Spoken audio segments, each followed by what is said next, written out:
everyone. Hello, hi, and welcome again to the Terminal Podcast, where in the end, it's all about the numbers. This is a show about baseball, winning season, and even once it's begun, it's not always baseball season. I am your host, and we are broadcasting high above Civic Center Station in downtown Atlanta. And tonight, class is in session. There are four guests here to answer questions from the University of Dope, a disrespectful game for hip hop lovers because your favorite rapper is trash. And I've got four people to back me up. We're going to go around the room from right to left on my screen. So, when asked, let me know where you're calling from and your favorite video game from the Sega Genesis Nintendo 8-bit era. So, when the controller had the two buttons, Nintendo just came out, and then the Sega came out in that era. So, I'm going right to left. So, Crenshaw, what you got? Easily Tetris would be my favorite game from that era. Uh, feel like still download it on the phone and play it today. Oh yeah, calling from New York, Brooklyn, New York City. All right. All right. Ed, Ed Molina, calling from Brooklyn, and my favorite video game tie between Mike Tyson's Punch Out and Rad Racer. all right. Kenny, Hey, this is Kenny calling from McDonough. And my favorite game growing up was Tecmo Bowl, the original with Bo Jackson. it's a good choice. It's a good choice. Uh, Docs, Yo, I'm calling from KC, and I'm a little lost on this era, man, because I'm not much of a gamer. I remember, like I said, um, it was Pac-Man, and then, but I did like Tekken, but I don't know if that's the era you're talking about. Like Tekken was no, my. yeah, that's right around that same era. It's just kind of for the era that is going to most of these questions seem to range in. For those new to class, each of the questions have four choices. Each of the scholars has already have their answers, and after the tally is done, anyone in the minority will have a chance to defend their selection. After they have their say, those in the majority will choose someone to explain why they're wrong, and debate will continue until a consensus is determined for a final answer. Sound simple? All right, so let's start class. I started with a late 20th century video game, and we'll move to some of the best rappers from that era. So if these four MCs were on the same track, who would come out on top? LL Cool J, Rakim, KRS-One, or Big Daddy Kane? I went right to left, so I'm gonna go left to right. Docs, who you got? Rock him. Kenny? Wow, this is a really good question. I'm going with knowledge reigns supreme over nearly everybody. KRS-One. Ed? You're muted. You're I'm gonna muted. go. Sorry. I'm gonna go No, with you're Big Daddy fine. Kane. Big Daddy Big Kane. Daddy Kane, Crenshaw, Shaw. Yeah, I gotta go Rakim as well. So Rakim with the slim majority. So Ed, you get to you said Kane, right? Yes, sir. Please explain why Kane comes out on top. Well, for me, it's a personal bias. The reason I got into hip hop and helped me assimilate to American culture was Big Daddy Kane. The very first song I heard was "Set It Off" at a junior high school dance. So it's more of a personal, I guess, emotional attachment that I have for Big Daddy Kane. And weirdly enough, I do have Rakim in my top five that are alive, or as long with Kane on that list. So it was a tough choice, but I think I went more with the emotion than anything. And music is very much about emotion. And Kane got bars, man. Like he influenced Jigga, he influenced Biggie, Yeah. he influenced a lot of like, you talk about Eminem, however you feel about Eminem, he influenced M. And it's not that Raw didn't, it's just Kane had such a powerful influence over like the modern day era as far as Okay. word flow and lyrics. Okay, Kenny, I'm gonna let you take this because it's a very interesting pick as far as I'm concerned, because it's the kind of thing where if you like, yeah, you just mentioned about influence, it's like KRS has this foundational influence on all of it. But Kenny, go ahead. Explain why KRS would come out on top. I think he's just ultra competitive. He's a battle rapper to the heart. And I just think that throwing him on a posse track, he's gonna want to compete with everybody else, and he just loves to battle. And I just think about how he's battled, even going back to like PM Dawn, when they just happened to say something about him in a conversation, showed up at their live show, threw him off the stage, and took over. And even battled Nelly recently. Nelly said something wrong about him, and he dropped the entire song about him. So I just think that competitive nature, when he's on the track with those legends, he's just going to do everything he can to stand out. So KRS-One is my choice. All right. Crenshaw, Docs, either one of y'all want to try to bring in the majority? Okay, we both like Rakim, right? That's Okay. correct. Yeah, yeah. All right, so check it. Rakim was on the track with KRS-One. It was classic. Nas was on the same track, right? Now LL wasn't on that track, and I love KRS-One. I'm from the Bronx. I am from the Bronx, so I love KRS-One. I've got to see all of them live, except for Daddy Kane. But Rakim on classic, to me, his bars was the best. I'm not saying he's a better battle rapper, but this isn't about battle rapping. This is on a track. Who's gonna do? Who's gonna shine? You know what I'm saying? And he said, "Age don't count in the booth when your flow stays submerged in the fountain of youth." I mean, come on. He don't have as many records out as everybody else, but his lines are timeless. That "Follow the Leader" was ahead of its time. It's not even a dance track. You just listen to the shit. So when you're talking about Rakim, it's someone you listening to. That's why I'm going with Ra. Crenshaw, why is Yes. Rakim going to come out on top over? I mean, Because I would that's say Kane. I say with Rakim, he kind of set the bar for the the standard cadence of modern rap, essentially. Like Big Daddy Kane definitely has a style, and people can mimic that style, but it's only, I feel like it's just kind of that. Otherwise, train going by. That's all right. That's Oh, very I New can see York. it. I can see the shadow in the background. That was nice. Oh, he's got it muted because otherwise, huh. Yeah, you wouldn't be able to hear anything. Ah, But yeah, I feel like he kind of has the standard, like he kind of set the standard of how people rap as far as like the hip hop, hippie, and then to whatever, like we can, the baseline for what we do now, what we do, like I'm a rapper, but what rappers do is Rakim. So because of that, I would have to give it to him. Kenny, Ed, either one of y'all gonna go over to Rakim off of that? I mean, for me, it was like kind of neck to neck. I was like torn between those two. Um, then again, being a posse cut, if it was an LL project, he would probably let everyone go first so that he can be angry like he did to Oh Cannabis. You know what I yeah. mean? And then he would be on top to make sure, but that's being mean. Let me not be mean. I do Yeah, love it's L. not being mean, it's factual, but go ahead. Go ahead. It's not but mean when it's but fact, but but for me, it was like one of those like Kentucky Derby turns by the nose, that kind of thing. Like I think they're both so influential in their own way, and that's not to say that KRS isn't. I mean, a lot of the foundation of hip hop starts in the Bronx, starts on Cedric Ave, and but KRS-One it's was a big part of that. well, it's But but it's I'm saying, but apparently this is so LL's not going to go last because he just got put to the front. So in fact, based off of the order that we've just had it on, LL's leading off, and then right now it's between Kane and KRS to see who. And actually, it sounds like KRS is going second because now it's just between Big Daddy and who's going to close out, right? Because who's coming out last, who's going to come out on top. So is Rakim going to need to go last to have the best verse on it?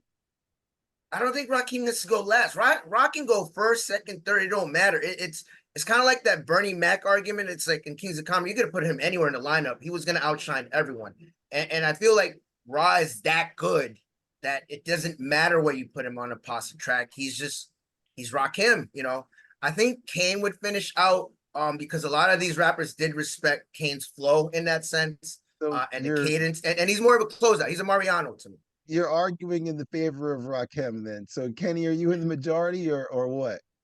I'm staying with KRS-One only because yes, it's a posse cut, but in a posse cut, you always want to outdo the other rappers on the track, and that's just how I look at KRS-One. It's that he's always going to try to outdo anyone else. He's going to look at it as a battle, even though it's just a posse cut. So I'm sticking with KRS-One. Anyone want to explain why he's in the wrong now? Because now it's a 3-on-1 now. Respectfully though, they were KRS-One and Rakim were both on classic. And I don't think that KRS-One, as much as I did KRS-One, and even Nas was on it, I still think that Rakim's verse, and sometimes you hear that classic joint, and sometimes somebody will put Rakim in the front and the back. They do remixes of it, but I just still think that Rakim shined the most on it. KRS-One's style is a little bit more hip hop basic, where Rakim is more like flowetry type, like instrumental. Like my man said, he changed the game. I think also with Rakim, you get both the intellectualness. I just made up a word. Intellectualness of a KRS-One with the cadence of a Big Daddy Kane, like not cadence so much, but with that word flow and word style. And so he's kind of like the best of both worlds in that sense, and that's kind of why I shifted to Rakim in that sense, because he gives you the best of all worlds in that posse track. Is that enough for you, Kenny, to move over to the majority? No, I'm still you want to standing help him, still or? because because KRS-One can also be considered influential as well, because he also brought dancehall into hip hop as well. No one is doubting the influential power of any of the names on this list, because all of them are influential. LL Cool J could argue he's the greatest rapper of all time, and it'd be hard to he could, hey, longevity from 84 to 2004, he's still, it's an argument that could be made, is my point, is the whole thing. So you're gonna stay, you're gonna I'm move over staying to with the dark. Well, Well, yeah, I'm gonna be stubborn. You unfortunately just be wrong on the question. So like Kevin, I can live with that. that's fine. All right. So all of this is to go to the next question, which is, and it's literally, I'm looking at it, and I remember when I looked at this, I'm like, this doesn't have two of my favorite rap stories just off of that, but it's of these four songs, the best rap story from these four. So I because I'm already going, I two yeah, that Murder Was the Case by Snoop, I Got a Story to Tell by Biggie, You Got Me by The Roots, or Children's Story by Slick Rick. Just from those four. Kenny? I'm going with a children's story. Ed? I'm going with Biggie. I got a story to tell. Crenshaw? I'm torn between Biggie and Snoop, but I think I'm gonna have to go with Biggie on that one. Docs? I'm gonna agree with Kenny on this one, man. Children's story, man. Yeah. So we're split between Slick Rick and Biggie, or I Got a Story to Tell? Is that what I'm hearing, 2 and 2? Well, all right. Yeah. I'm gonna ask Shaw. Go ahead. You said you would split between I Got a Story to Tell and what? And Snoop, Murder Was the Case. Okay. Well, yeah. So why'd you decide to go with I Got a Story to Tell? I guess the true factor of it, and it having like an actual, person to keep the story going a little bit, or just to add that extra layer of like, oh shit, some part of this actually happened, whether it was all of it or what. But there was, it's another Easter egg to find to add lore, to the hip hop history. So I feel like because of that, and Biggie is dope. So. Doc's children's story, right? Yes, Slick was known for being like the best storyteller. Whether he was or whether he wasn't, that's subjective. But you gotta admit that when people was doing stories, they might have made a short 8 bars, and he did a whole song that to this day, people could still sing along to that joint. You know what I'm saying? You jumped that in the club and people's like, yeah, and they know the words to this day. I love that song, and I thought the video was dope too. You know what I'm saying? Like, and Right. Ricky, he went behind bars for his little thing that he did, but that song was still jumping when he was behind bars. It didn't stop his career. You know what I'm saying? So, to me, it's a timeless hip hop story song. Timeless. Kenny, where you at? Same thing. Not only is it one of the best storytelling songs of all time, but it's one of the greatest hip hop songs of all time. And like my man said, you throw that song on anywhere. You throw it on in the barbecue, at a house party, anywhere, and just about everybody in the crowd is going to sing at least the first couple of bars. So that's a crowd pleaser. It's a banger. It's a classic, and that was an easy choice. So, Ed, is that enough to move you to Children's Store, or are you sticking with Big? Nah, I'm sticking with Big. Yo, this is about Anthony Mason. This is a real story confirmed by Right. record executive / Supreme Team Goon Bimmy. Like, and so to me, that as much as I love the story that Slick Rick told that is, of the streets, it's telling folks, this is what's going on in the streets. I'm gonna I say love that's an everyday story. Slick's basically like this could happen yesterday. Yeah, It's like it's this look, ain't a story, so don't you dare laugh. I Just for the love the case, yeah.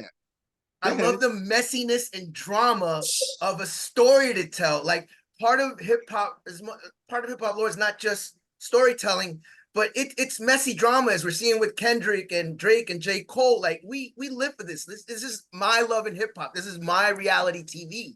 And so the messiness that this is about, for the longest time, I didn't know it was Mason. I thought it was Anthony, Starks, John Starks. I thought it was about him, not Mason. And so to have that confirmed, I just think that layer of I guess bochinche, to put a Puerto Rican term out there, I just love that kind of stuff. And so, yeah, Slick Rick is probably the greatest storyteller of all time, but it's just the sauciness of a story to tell. I will say one thing. I would have taken out the Snoop song for Summer Vacation by Ice Cube, because if you ever want to know how crack spread throughout America, we're not talking other songs. all right. So That changes everything. No, I'm gonna stick with the messiness. Doc, I'm gonna stick with the Doc. messiness of Yeah. between these two. And I feel like Biggie had the better story. Like even if you took away the rap, like what story would you be more impressed and more entertained by? I feel like Biggie's definitely fucking rapping, turning a sexcapade into a robbery to get out. That's dope as fuck. So that will be a more captivating story. Plus, I love the end of that song when he's retelling the story like he's hanging out with his boys, rolling a Dutch and whatnot. That little touch, that little element, you saw Kanye and Jay-Z bite off of that too. I love the messiness and bochinche of that song. Docs, is that changing you over to Biggie? Nah, I mean, I think Biggie's joint. It's just it's not, because when I think of story rhymes and hip hop, the first thing that comes to my head is Slick Rick, whether you had put it on the list or not. Because if it wasn't on the list, I might have been like, why isn't it on the list? That's why I said this. It was just talking about these, so it is on here. But look, Shaw makes a very good point, which is of the stories that is the more entertaining of the stories that we're trying to tell. Like a children's story, yes, is a classic, but it's pretty sad. There's a lot of bad shit happens in that story. Yeah. And I'd also say, because y'all talked about like people being able to sing along and join in with it, not to hate or whatever. I feel like that's because it's a more simpler song and a simpler thing. And Biggie, he took what Slick Rick did and elevated it and like moved past it, and so built upon it. So he just made a better one. Kenny, that move you over? Almost, only because I love the beat. I love Buck Wild's production, and Ed made a good point too. I love the Ed together when he's telling the story and smoking the Dutch and everything, chilling with the crew. So that almost swayed me, but then Slick Rick is still an amazing storyteller, and whether it's a sad story or not, it's okay. It's still an amazing song. So I'm sticking with Slick Rick. We got to Hey, express our feelings, brother. We got to be able to express when we're wrong. This is a safe space. But, Yeah. I mean, but Slick Rick made a sad story funny. Like, yeah. Ah. So I did mean, go he ahead. made a banger. He made a club banger out of it, and you know, come on. there's They a don't prop to these that. stupid fools don't know the meaning of and water. So funny. he Exactly. specifically Right. said, "This is not funny. Don't you dare laugh." Don't you So laugh, yeah. that Yeah, Yeah, negates your point there. I don't know. I think he was being sarcastic because the song had some funny moments in that joint. Oh, absolutely. nah, arm, a leg, yo. I'm gonna have to put your arm like that part in story to tell again. Like you can see the visualization of that story in your head, and again, add the Anthony Mason aspect to it. My goodness, it's such a rich storytelling. That's a story. I'll put it to you like this. I have a friend of mine who's an author or writer, established writer. He uses a story to tell as an example of how to tell a story, how to tell a tale, beginning, middle, end. Like that's because it's a true story. He teaches that to teach about writing memoirs. I'm like, that's the brilliance of that song. Any change? You know what? Let me run back through this again, just to clarify, because I'd like to get to it, and I believe it's going to be the same thing. So this is best rap story. In fact, it's just going between the two, which is I got a story to tell or a children's story. Docs, Nah, I'm still staying with Slick Rick. I mean, if you would have put Nas, I got power or something. well, that's going, not going on that, not going down that lane. Not worth it. And Nas he's still a rewind. You big, want to throw in there? Why? and he's still a biggie, and he's I'm still a biggie. so Biggie. I'm so Biggie. Yeah. Oh, you must be the biggie. Kenny, you change it over? MC Ricky D, the ruler. All right, because I mean that it is just as easy as, so what's your favorite rap? Yeah, no, because yeah, there's too many rap stories, that stories in rap and blah blah blah.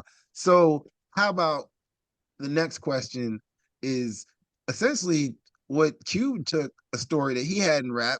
As far as I'm concerned, today was a good day.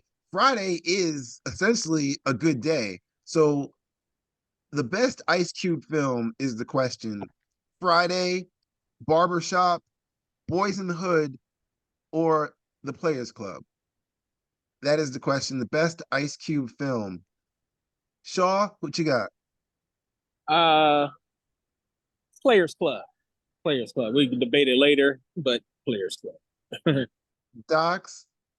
Yeah, this is subjective because they're all different genres. But I just said Boys in the Hood, man. All right. Kenny? I'm gonna go on Friday. Ed? I got fired on my day off. I'm going Friday. All right. Shaw, I'll let you explain The Players Club. Go ahead. What are you watching? See, no, I'm outside this Uh, bar. But Players Club is just it's the more enjoyable movie. Oh, I'm sorry, go ahead. No, you're fine. I'm saying you at the club apparently. So go ahead and explain what The Players Club is. That's why I was laughing. Nah, it's the more enjoyable movie. It's the um I guess the raunchier of the movies and the funnier and just the kind of like, I don't know, it gave Bernie Mac the most shine. So that also just adds a layer to it. And yeah, man, it's just so many quotables and it's a dope movie. All right, Docs, you went with Boys in the Hood, right? I'm Boys in the Hood. Um, maybe because I grew up in the hood, you know, and I kind of like gangster movies anyway. Not that the other movies are not good; they're all good. Friday's a good movie too.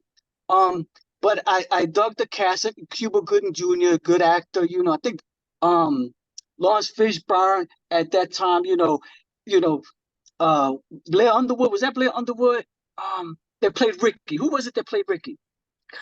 Morris Oh, Chestnut. Morris Morris Morris Chestnut. Chestnut. My Chestnut. bad. Morris Morris Chestnut. Chestnut.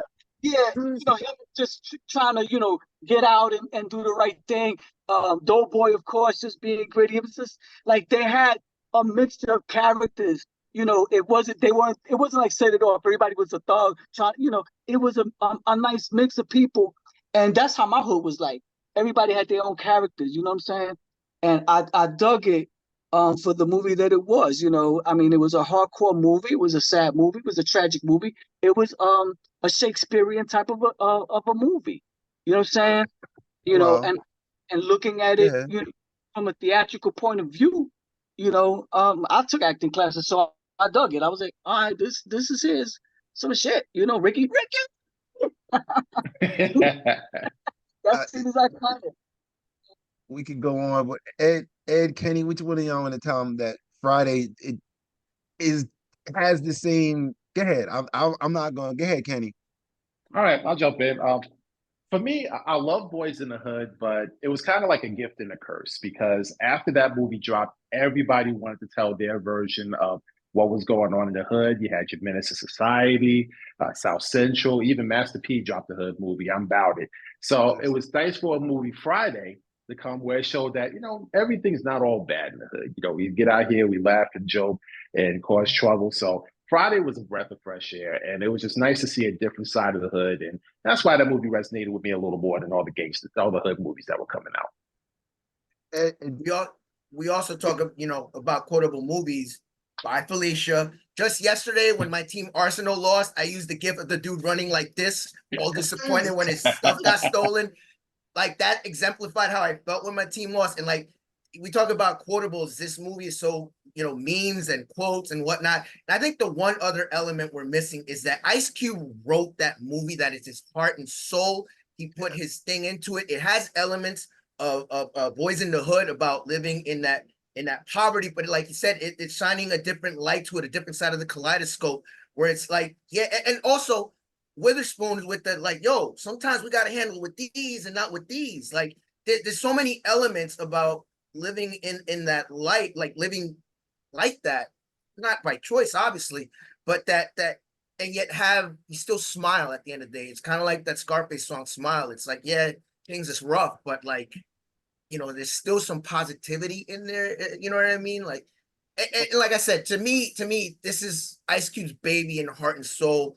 You treat your first like your last, and your last like your first. So, and he treated that like this is my last script. I may never get a chance.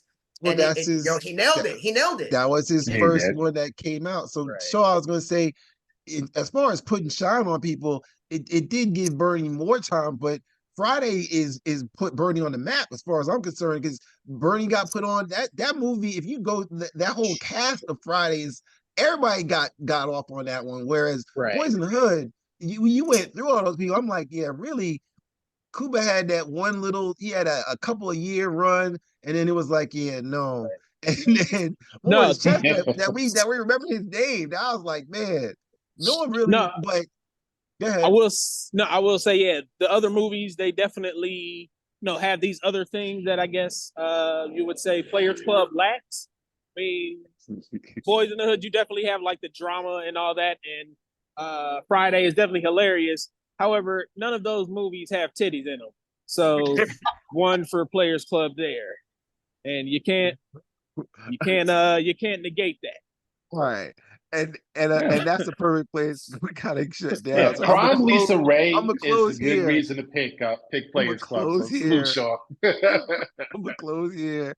It's not even talk about about the woman across the street. But I'm gonna close here with a trivia question. And since I started talking about Nintendo, I'm gonna end. And this is a show about baseball. I'd be remiss if I didn't mention RBI baseball. According to the score, RBI baseball is hands down the best baseball game to ever hit the vintage Nintendo console. It still comes up in discussions as arguably one of the best sports games of all time. It had the MLB licensing, so you still got MLB players, but it was like literally the 8-bit mode. Its popularity started a series that was updated every year with new rosters. It went from Sega Genesis to PlayStation, it was on Xbox. It first was released and called Atari RBI Baseball in 1987 because it was all the way back then one of the last of the Atari system before that kind of went distinct. So according to Wikipedia, in what year did that series end? What year did the RBI series end? Uh, Docs? And I got no clue. I I ain't know. even That's going. why I went to you first. no clue. What year? I'm gonna just say like 2000, just to throw a number out there, people. All right. Kenny?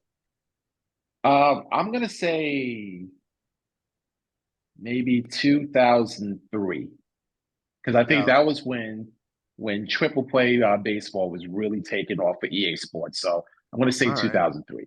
2003. You said 2000, right, Docs? Yeah. Ed? I'm gonna go with 98. 98. Shaw? Price is Right rules. You're muted. I'm gonna go with 95. I don't know why, but I'm feeling 95. All right. The trivia answer will be in the description for the next episode. I'd like to thank everybody, all scholars, for participating in class today. I hope everybody finds their way home safely. The same sentiment for any and all listeners. Safe travels from the terminal, and good night.